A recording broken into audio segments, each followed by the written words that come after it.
Hey everyone, welcome to Ask Miss Michelle Tucker. I hope everyone's doing well today and sending all of you guys love and light. Today we're actually going to be discussing self-love and why it is so important. And I'm actually going to make a very bold statement right now and say that what I believe firmly, which I kind of have recently discovered on my own journey, is that I strongly believe that a lack of self-love is the root of all of our problems as individuals and, as a world, really. And right now I just want to read to you real quick 2 quotes. The first one is by John Lennon, and he says, "There are 2 basic motivating forces, fear and love. When we are afraid, we pull back from life. When we are in love, we open to all that life has to offer with passion, excitement, acceptance. We need to learn to love ourselves first in all our glory and our imperfections. If we cannot love ourselves, we cannot fully open to our ability to love others or our potential to create. Evolution and all hopes for a better world rest in the fearlessness and open-hearted vision of people who embrace life." The second one is a poem by Charlie Chaplin, self-love poem that he wrote when he was 70. Google it. It's amazing. But I'm just going to read a little chunk of it. And he says, "As I began to love myself, I freed myself of anything that is no good for my health. Food, people, things, situations, and everything that drew me down and away from myself. At first I called this attitude a healthy egoism. Today I know it is love of oneself." And another quote that I want to say, and I don't recall who said it, but and I'm going to paraphrase, something to the effect of, "To live in harmony is when your brain or your mind, your heart, your soul, and your physical being are all in sync." So basically everything that you do, your entire being is behind it. There's no confusion, there's no, doing one thing and thinking that you should be doing something else, or doing something and thinking, oh, this isn't good, why am I doing this? There's none of that. Everything's in sync.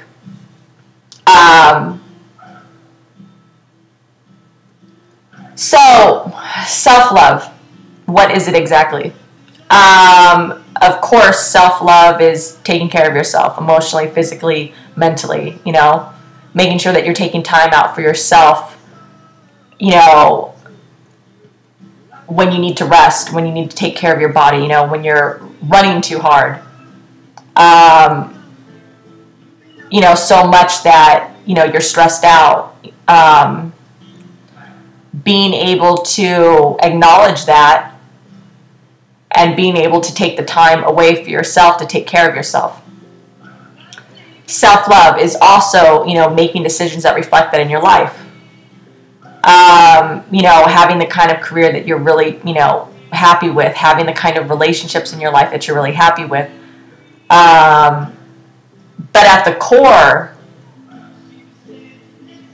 which is the basis for all of this, is what kind of relationship do you have with yourself? Is it a healthy relationship? Or is it a destructive relationship? And some ways that we are going to kind of dive into this is I'm going to ask you some questions, okay, that I want you to, even if you have to, pause the video and think about it, okay? And just by doing that, you are starting communication with yourself, and you are building and putting energy into a relationship with yourself. So, if you're not doing anything, pause it and really try to, answer these questions, okay? How do you respond to praise? Now,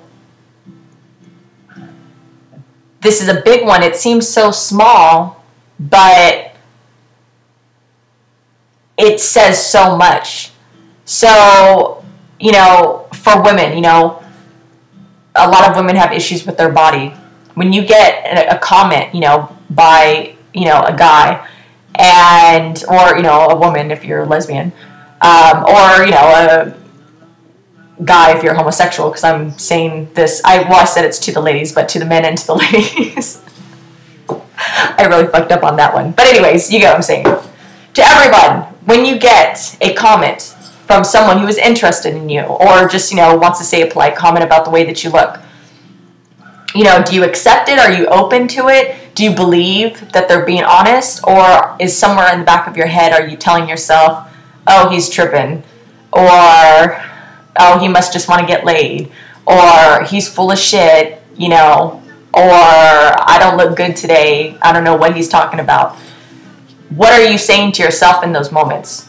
When you get praise at work, when you get praise, for anything, there's been times when, I've been on stage, as an actress, and I've gotten off and they've been like, oh my God, that was amazing. And I'm like, oh, well, I didn't really rehearse enough. Or, things like that, little things like that. That is showing the type of relationship that you have with yourself. Okay, that's one question, okay? How do you respond to praise? The second question, how do you respond to when someone hurts you? Is there still some part of you, I can't tell you how many people, this is just a little bit of a tangent, but it's an example. People get cheated on. The majority of people who get cheated on feel that it's something wrong that they did, that there's something wrong with themselves. 99 point, I don't know, whatever percent that you want to say, of the actions that people do in life have nothing to do with you. They have to do with themselves. And that's another reason why self-love is so important. And I'll tie this back in, because that's why I said when I had those high levels of self-love in those moments, I could never fucking hurt anybody. All I wanted to do was love everybody. If I had, arms that were gigantic, I would just want to wrap the whole world up. That sounds cheesy, but I did. I just wanted everyone to feel what I was feeling, and to just live life like this. And that's why you have to know when people, make bad decisions, when people hurt you, when people are rude, it's because they're going through things. It has nothing to do with you. So, again, when someone hurts you, how do you respond? What is going on in your brain? What are you hearing? Is it, oh, life sucks, this stuff always happens to me, or I should have seen this coming, or, I can't even, there's so many negative things negative places really that we go to. Really, if you were coming from a place of self-love and you had high levels of self-love, when people hurt you, you would have sympathy for them. You know what I mean? Because you would be like, whoa, what's going on here? You're like, are you not having a good day? Or, this and that. And I've had moments actually where people have been really fucking rude to me, and I've been like, hey, I know this isn't about me right now, so, is everything okay? I'm sorry if you're having a bad day. I'm not having a good day either, whatever. And I know that seems kind of far-stretched, but that's what high levels of self-love will do to you, because immediately you know that it's not about you. So there's no guilt, there's no shame, all that weight is lifted off. And then it's kind of just like, well, how can you help this other person? You know what I mean? And that's, a really deep place to get to. And I, by any means, don't do that all the time. I would like to, but that's just to give you an example. So, 2 questions. How do you respond to praise? And how do you respond when someone hurts you? And I don't mean how do you respond physically, or how do you respond to them. How does your brain respond? How do you make sense of the situation? Okay? And then I'd like to say real quick, because we are going to do a part 2 of this, because we're almost out of time. I have 30 seconds. Which in the part 2, I'm going to discuss how to work on your self-love and how to work on your relationship with yourself. If you're unhappy in life, if you're feeling stagnant, if you're hurting others, these are all signs of a lack of self-love. So you need to stay tuned for the next video. Okay? Love you guys. Bye.